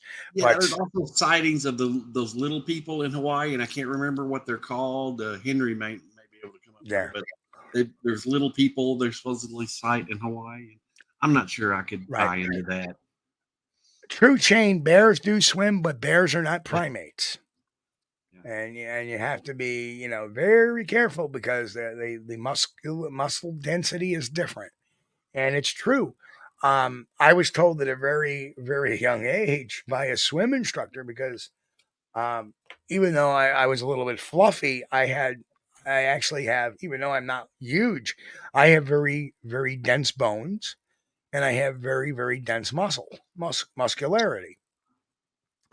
I sink when I swim. So, like I said, I'm not poo-pooing it. I'm not I'm not poo-pooing that they swim. So I don't think that, or that they do or do not swim. I'm open to the possibility. That's all I can be. I think there's arguments for and against it. Yep. But as far as Bigfoot in Hawaii, remember, Hawaii is a volcanic island. So everything there, including cows, were not indigenous to Hawaii. They were brought there by somebody. So, again, to me, it would be really hard for a Sasquatch to be legitimately seen in Hawaii. Because they're not seen in Samoa. They're not seen in Fiji. But Australia and New Zealand were part of, the whole when everything was crunched together. So... yeah, Hawaii would be a nice place to live. They don't have any snakes. I don't We have volcanoes. Yeah, well, I could live with a volcano. And hurricanes. Yeah, and tsunamis. You live up the hill. Tsunami not going to bother you. Except the hill you live on is probably a volcano. That would be bad. Right. and what happens when you have a tsunami? Everybody that's on the lowland comes up to the hill with you. Yeah. Yeah, it's Hawaii, and do I really want to pay $7 for a gallon of milk? Yeah, not really. Yeah, Hawaii, nice place to visit. Wouldn't want to live there. A good friend of mine was from Hawaii, and he had never seen snakes before because in the wild, because they don't have snakes. And we had a really good time with him because there were snakes in New Mexico, and he was terrified of them. And sorry, Brian, but yeah. If you want to scare somebody from Hawaii, take them around a live snake. I guarantee you, they will crumble. Off the island. Yeah, they will crumble. Yes. You want to make somebody from Hawaii cry? Take them to New York in the wintertime. Yeah. Cold or Chicago, the windy city in the winter. Oh my gosh, it's cold. The amazing. Speaking of snakes, one of the most amazing things I've ever seen. I saw an 8-foot corn snake, or milk snake rather, black. Oh yeah. It's just trucking across a trail one time. I was like, holy crap, that's awesome.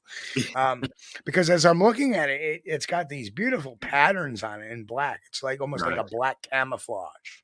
Right. And it just it want nothing to do. It's like, I'm out of here. You guys are, and Well, in Kentucky, and there's other places too. If you guys are out there in the woods, you got to be Martha. Welcome, Martha. Yeah, that's a good possibility. You got to be aware of the reptiles in your area because some of these snakes are venomous and they'll get you. Right. And of course, if anybody's out in the field, the easiest way to tell if a snake is venomous versus non-venomous is the shape of its head. Venomous snakes have diamond or triangular shaped heads, whereas non-venomous snakes have rounded shaped heads. Usually in the U.S. Yeah. Yep. Hey, you guys over in Australia, man, I wouldn't go outside. If everything in Australia wants to kill you. Yes, everything. I would not go outside. No. Yes. Stay inside with the. Oh, I guess they even got spiders that get in their house and try to kill them. So what's a guy going to do? Live in a bubble. don't know. Something I did not know that I learned yesterday, actually from Emily Fleur, Hmm. was besides primates, there's one other animal that has dermal ridges. What? Koala has bears. Really? Yeah. I did not know this. I did not know it either. I was like, Koala "Oh, bears that's have pretty cool." dermal ridges. So props to Emily for teaching me. That was a pretty cool fact. Well, yeah, I watched a thing about koala bears, but they didn't mention dermal ridges. But Right. what I watched about them, I came away, with a completely different opinion of koalas after I watched this special than what I had before I went into it. Yeah. Hey, there's Kaiju Ninja 1985 saying the platypus is the most venomous. but the funny thing is platypus do have venom. Yeah. What a contortion of evolutionary process is the platypus. And where the hell is the platypus from? Australia. And after Matt, when you start getting out into the woods of Kentucky, make sure you buy you a pair of snake boots that come up to your knees. Oh, I'm sure Matt is very adept at snakes being from Florida. They got a lot of them things in Florida too, but I think mostly the ones. There was a it was somewhere in either New York or Vermont. They had found a python or a boa constrictor, rather. They found a boa out, and somebody had released their boa. They didn't want it anymore. They put it out, and so Fish and Wildlife got them, or whoever, DP, Department of Game or the Game Wardens, whatever. They got this. Actually, I think it was New York. So I think it was an Encon Ranger that got the snake. And somebody, of course, made the great comment, yeah, that's the reason why Florida is having all these Burmese python problems, is because people release their pets. But the fact is that, and Matt might not even know this, we call them free pets. But Matt I don't know if Matt knows this or not, but it turned out that the pythons that are roaming around in Florida are mostly due to I believe it was Hurricane Andrew. And there was a Burmese python sanctuary that was housing over 1,000 different Burmese pythons. And when the hurricane came in, it wiped out the sanctuary. So they all got loose. And they started DNA testing these snakes, and it turned out that they are coming back to the ones that disappeared from the sanctuary. So that was amazing. They weren't because of pets. That may be a very small number. Of course, I'm sure there are some that were released pets, but the actual proliferation of Burmese python was due to the hurricane wiping out that sanctuary. Right. And there's Helton saying, yep, Steve is right. It was not people releasing pets. Right. And of course, somebody in that Facebook thread, yeah, with people releasing their pets, that's what caused no, actuality, no. It came from, and I corrected them, and they did not respond. Yeah. Well, I don't know. I'm personally, I wouldn't want to keep a snake as a pet. I'm perfectly happy with a cat or a dog, but a snake is just to me is a little creepy. Some people may feel differently, and that's fine. They're just not my. Matt, Matt brings up a great case, the Mayaka skunk ape photo. I believe that was not a Bigfoot. I agree. I agree. And the big thing about that too was the person who wrote the police department. They didn't say it was a Bigfoot either. Right. They just said, I got this thing in my backyard. They didn't even venture a guess. It does look very orangutanish. Yeah. And I mean, Florida was notorious for people having pet chimps, pet primates, capuchins, gibbons, and chimpanzees, obviously, and somebody may have had an orangutan. Yeah. I wouldn't want to keep a primate for a pet either. Of course, chimpanzees are cool until they get mad and rip off your face. So finding a trackway says, why did the platypus move to Whitehall? Florida was taken already by the Bubba Boa. No, actually what happened was there was a porcupine from Vermont that actually migrated them to New York. So yes, the Vermont porcupine. We all know what we're talking about there, folks. Well, I would like to introduce a species of mongoose to Kentucky to take care of some of these snakes, but I think Japan tried that years ago to get rid of poisonous snakes, and they ended up eating everything else except the snakes. So I'm not sure how that would go. Yeah. Well, the fact is, Grass, that it wasn't a zoo in a hurricane zone. It wasn't a zoo; it was a sanctuary, and it looked like a greenhouse. Basically, it was built like a greenhouse because they wanted to keep that tropical temperature in the area because that's what boas lived in was tropical temperatures. So it was a greenhouse, and then it just got flooded out, and took all the enclosures with it because a lot of them were moved around in these very portable enclosures. He's- But they're finding that you know they're thinking now they're not a threat to the environment as they originally were because they're finding out that the vultures and the predatory birds are picking off the baby pythons. Mm. And they actually had got this one show. It's called Python Hunters, and it was a reality series. It never really made it to any of the major networks. It made it to some of the minor networks, some really minor league networks, like the Outdoor Life or something like that. And they actually had video of a some sort of falcon flying away, and in its mouth you could see a snake. And they believed it was and then they found actually Good bird. dead. And then Good bird. the other big limiter. See, nature has a way of fettering things out, and I'm pretty sure that probably within the next 50 years, the boa or the python population in Florida probably will be wiped out by the weather. And the reason why is Florida, from time to time, gets gets cold spells. They get frosts. They get even Yeah. in the Everglades. They every once in a while. It's a rare occasion, but when it happens, it kills a big percentage of the boa or the python rather population, Right. and they go into like a hibernative state. But it makes them susceptible to mammals, which can tolerate that type of weather, makes them susceptible to being predated on them. And they had found ones that had been probably gnawed on by wild cats, or gnawed on by predatory birds, or gnawed on by even things such as possums or raccoons that are wandering around that decide, it's not moving. It can't move. It's kind of in a hibernative state because of the weather, because it's too cold. So they go almost into a dormant stage because they're cold blooded. Right. And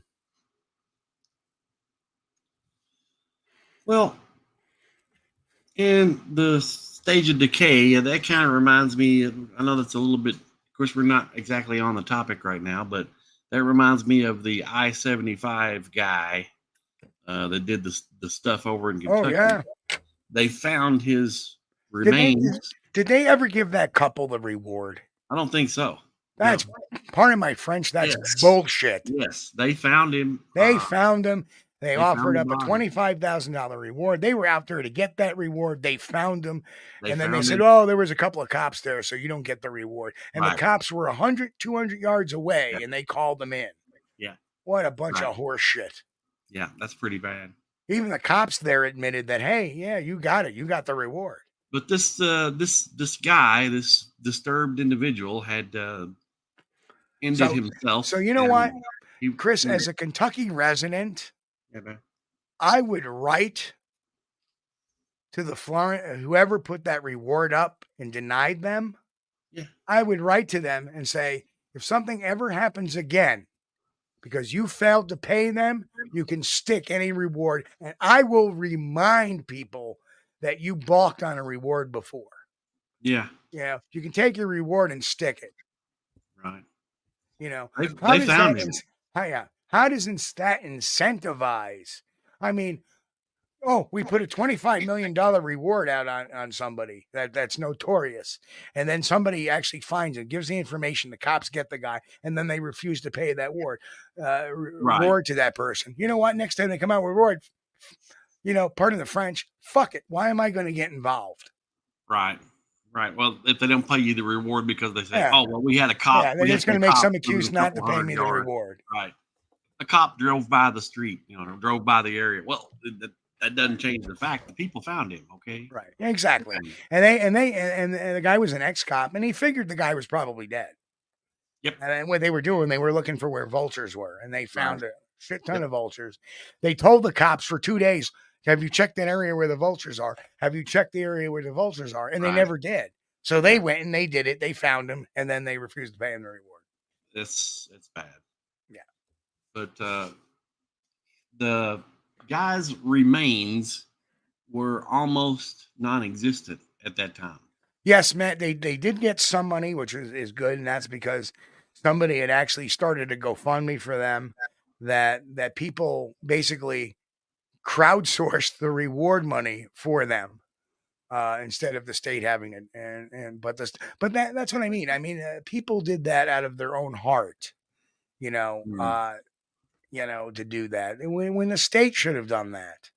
Well, I'm going to check into it a little bit further and see Yeah. what the final outcome was. But the last time I had checked, according to their video on YouTube, they did not receive a reward. That may have changed in the past few days.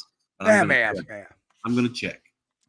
But that just shows you, how difficult it is in the forests to track even a human being down. Right. Why is there Right. no body? Well, this guy was just dead a few days and he was almost disintegrated. Right. A few more days, there would have been nothing there. Right. Exactly. It just infuriates. I'm sorry. I didn't mean to let that F-bomb drop, but it just infuriates me. It infuriates me that Right. here are these people, and it's an older couple. The guy's 68, busting his ass at 68, ex-cop, ex-military, good guy, decent guy, runs a Yep. neat little museum, the Hatfield and McCoy Museum Right. in Kentucky. And him and his wife said, "Well, let's go take a look. I'm a cop." And they're both firearm instructors. So they're like, "Yeah, let's take a walk around. Maybe we can." And they weren't doing anything. They were going to areas where the cops weren't. Well, what really, got me, the first thing, if I'm looking for something dead in the woods, or if I see a buzzard circling, that's a sure sign something is dead there.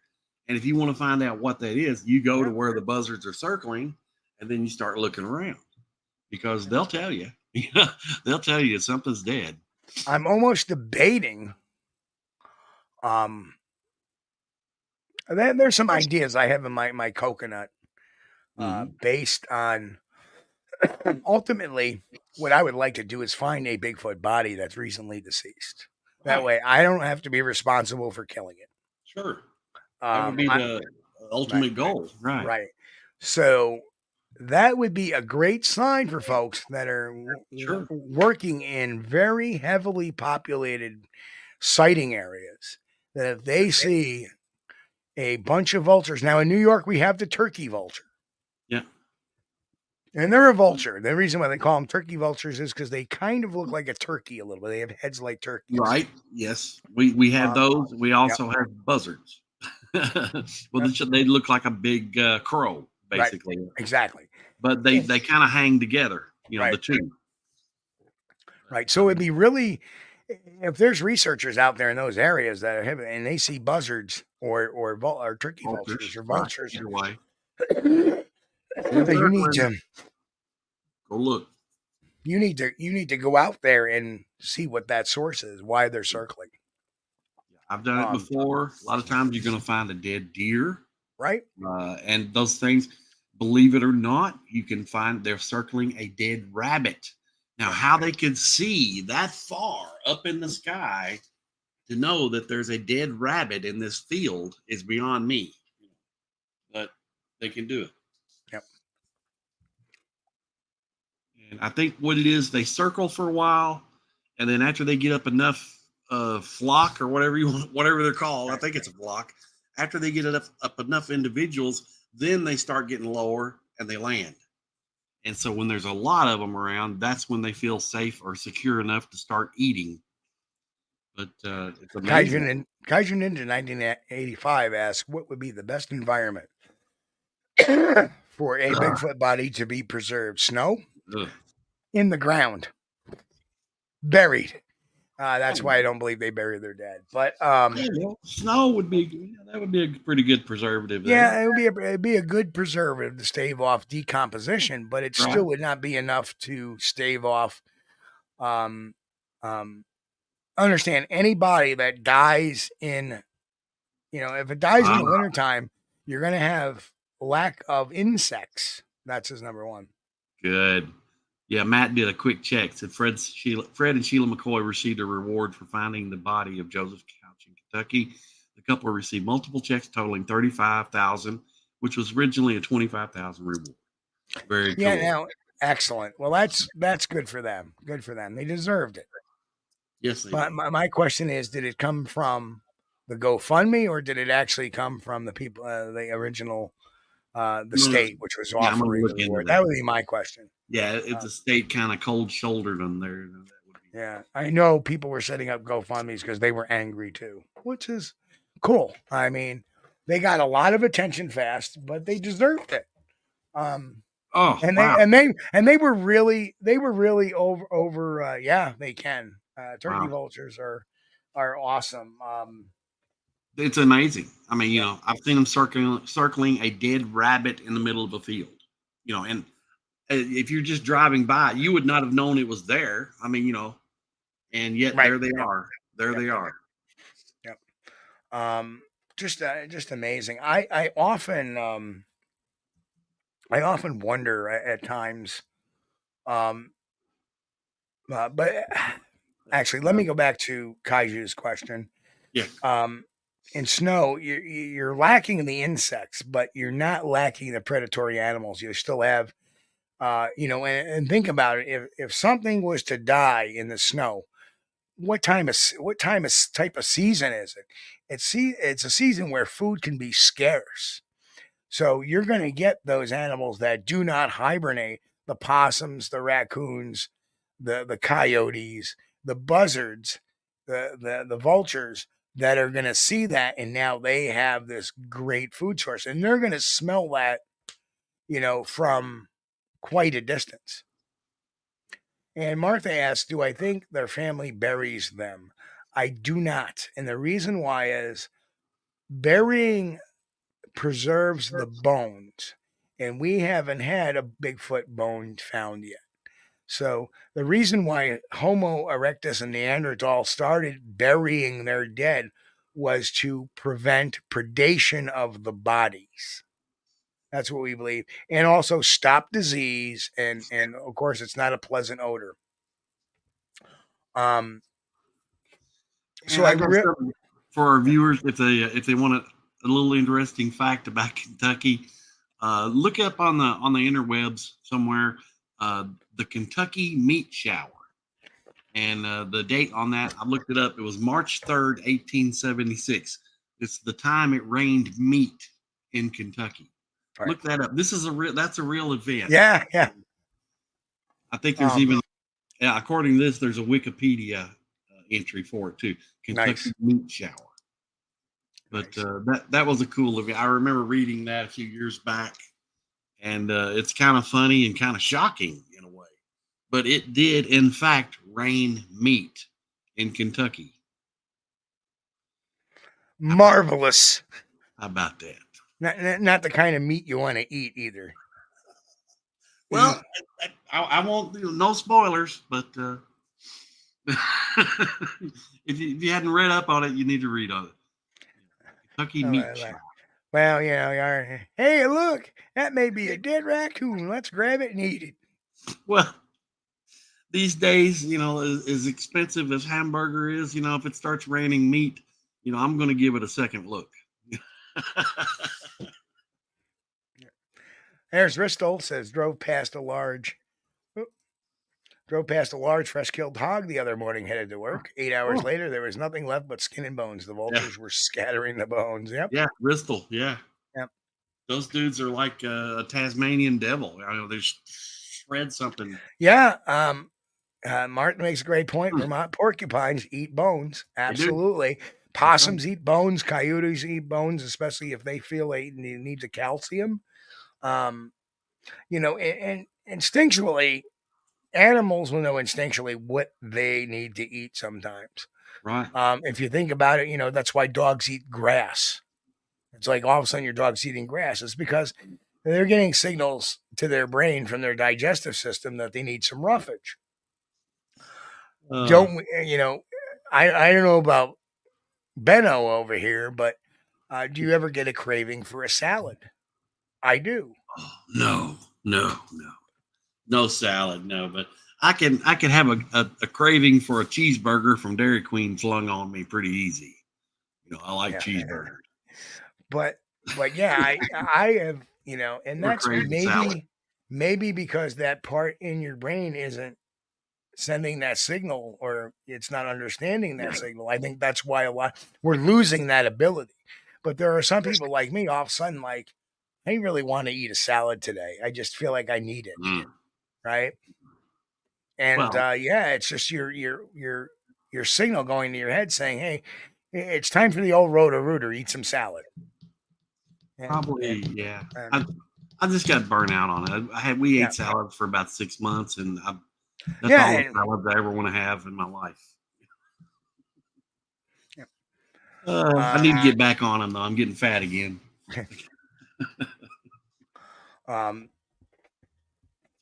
Amen, Faster Man. Yeah. Dairy Queen has great cheeseburger. They sure do.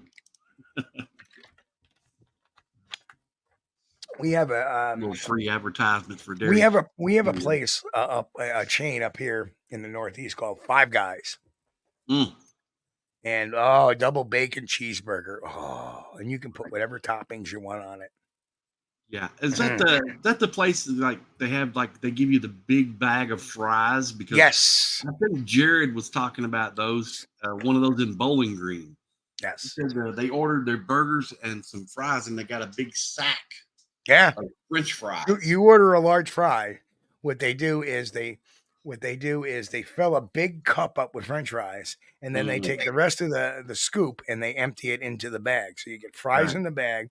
You get a nicely wrapped double cheese, which, depending on what you want, myself, I'm preferential what I do because they have fresh ones. I get a double cheeseburger with fresh jalapenos on it. Oh, yes. And ketchup. Right? Right. And then I get the bag of fries.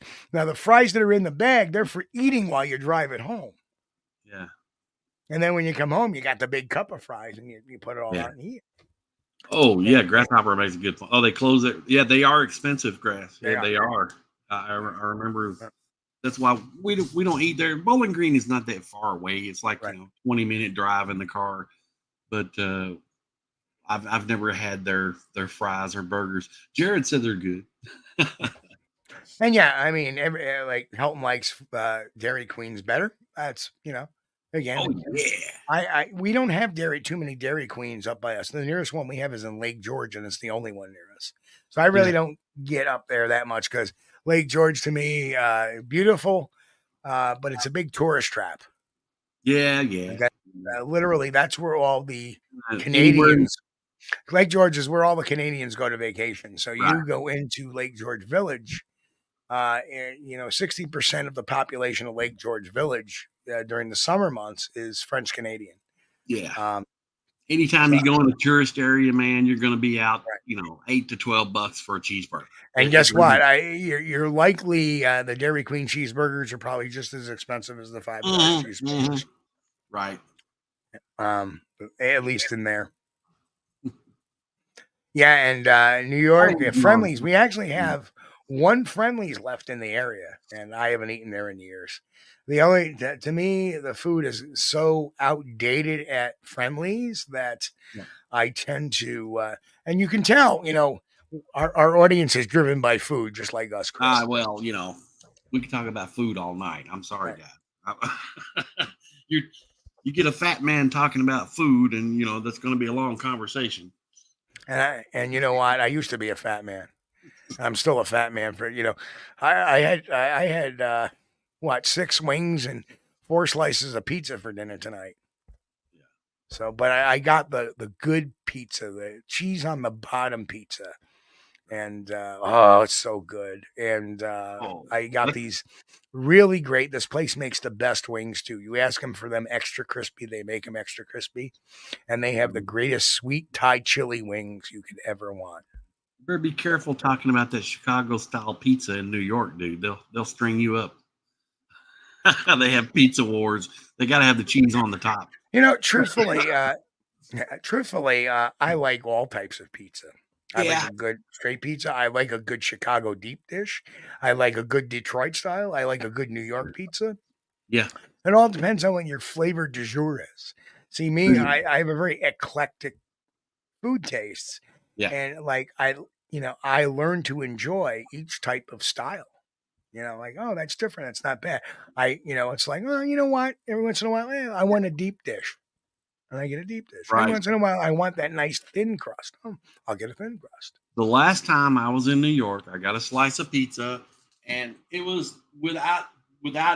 It was the size of a medium pizza. Just this one slice. It was huge, and it was kind of expensive, but really thin. A lot of cheese. And you had to fold it over to eat it, right? Yes, because that's your traditional New York style pizza. It was awesome. It was awesome. I mean, you gotta the New York style pizza. You got to do the fold. You got to take it. Right. You got to fold it in half, and then you eat it. It was great. It was almost worth the trip just to get a piece of pizza. Then you find those places, and this is something that I didn't really discover until the 90s was a thing. Was you get a slice of pizza with cold cheese on top of it. So they put it in the oven, heat it up, that slice, and then they'll top it off with cold cheese. Cold, cold, cold? Yeah, cold cheese. Yeah, they'll just take a handful of mozzarella, put it on top of it after it's out of the oven. All right. And because mozzarella gets a different flavor when you melt it. And when you taste the 2 different types of cheeses, it was like, wow, this is really good. It melts a little bit, but it's not hot. It's a cooler cheese, and it tastes differently. Unreal. Oh man, here we are. Talking about pizza. Hey, and Chris, guess what time it is? I can see that. Yes, it's we're running a little late here. Quick show, quick show. Yeah, started talking about food and time flies, right? Well, we only been talking about food for the last 10 minutes. That's about it. So not too bad. But anyway, folks, I'll let Chris, you do your thing, and then we'll get out of here. Let everybody get to bed. Well, I want to thank you guys for hanging out with us on Sunday night. We really appreciate each and every one of you. And we do this because of you. You make this possible, and thank you so much, each and every one of our viewers. We appreciate you. If it's your first time watching, consider subscribing. Hit the subscribe button. Hit like on the video. It helps us. It doesn't cost you anything, but it helps us with the algorithm or whatever they say. It's supposed to help us, but we'll see. But we really appreciate you guys, and thank you so much again. And on behalf of me, I want to first thank Mick for gifting 5 subscriptions tonight. Thank you so much. And of course, the big thank you today goes out to Eyes in the Woods for the $49.99 donation. Wow. The super question. That wasn't a question at all, but a comment. And thank you so much. We always try to give you the honest answers into this mystery. And of course, as things develop, we have different shows, and we will be back here this Wednesday night at 9 p.m. We're back on a regular schedule, program. I have one more event for the season, and that is coming up on October 19th. I will be at the Viaport Mall in Rotterdam, New York, for the Do You Believe event. And I'll be speaking there, and I'll have some books for sale as well. And that should be a great event. And it was a wonderful event last year and the year before that. But they're really promoting the hell out of the one this year, so it's going to be really big. Anyway, we appreciate everybody being here. Thank you so much. We couldn't do what we do here without you guys. And, we will be back here again Wednesday night. And on behalf of me and Chris, keep safe, stay safe, be in good health. God bless. And of course, keep on squatching. We'll see you here Wednesday night, 9 p.m. Eastern. Catch you in a bit. We thank you for being here with us on Squatch-D TV. If you haven't taken the time yet, please hit that like button and subscribe to the channel. And oh yes, hit that notification bell too. We don't want you to miss anything. If you really like our content, you should consider becoming a member.